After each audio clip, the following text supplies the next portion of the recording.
Mes chers compatriotes, au moment où le projet de loi portant révision de la Constitution et instituant le Sénat a été introduit, et avant même son examen par la Commission des lois de l'Assemblée nationale, j'avais publiquement fait connaître ma position en indiquant clairement que je n'envisageais pas de siéger au sein de cette institution pour les raisons que j'avais alors exposées. La loi a été votée et promulguée. Depuis lors, le contexte national a considérablement évolué et beaucoup d'eau a coulé sous les ponts. Notre pays fait face à de nouvelles réalités institutionnelles, notamment la mise en place d'un Parlement monocolore.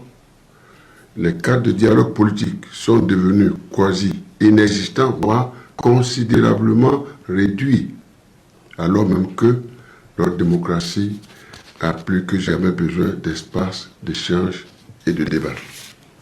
Chers compatriotes, je partage les préoccupations du peuple quant à la nécessaire décrispation de la vie politique, à travers la prise en compte des priorités qui ont toujours été les miennes, à savoir le respect des droits de l'homme et des libertés fondamentales, incompatibles avec l'existence de prisonniers et d'exilés politiques, le renforcement des capacités et des acquis de l'unité nationale, la sécurité, la défense du territoire, le dialogue, la démocratie et la paix. Je vous rassure, chers compatriotes, je connais vos aspirations fondées sur la justice, la démocratie, le paix et la paix. Je resterai fidèle à vos valeurs qui ont toujours guidé mon engagement politique.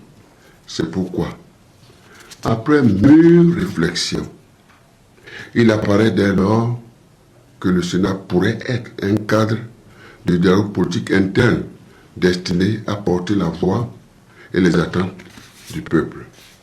Mes très chers compatriotes, en vertu de l'article 113-3 de la Constitution, je compte exercer mon droit de sénateur afin d'œuvrer pour l'idéal de notre patrie commune. Je n'en suis pas demandeur, c'est la Constitution. Je m'efforcerai avec mes collègues à faire du Sénat un vase d'honneur pour les intérêts du peuple. Continuons de prier pour notre pays et d'œuvrer pour la paix, la justice, la sécurité et la démocratie. Union de prière. Dieu bénisse le Bénin. Je vous remercie.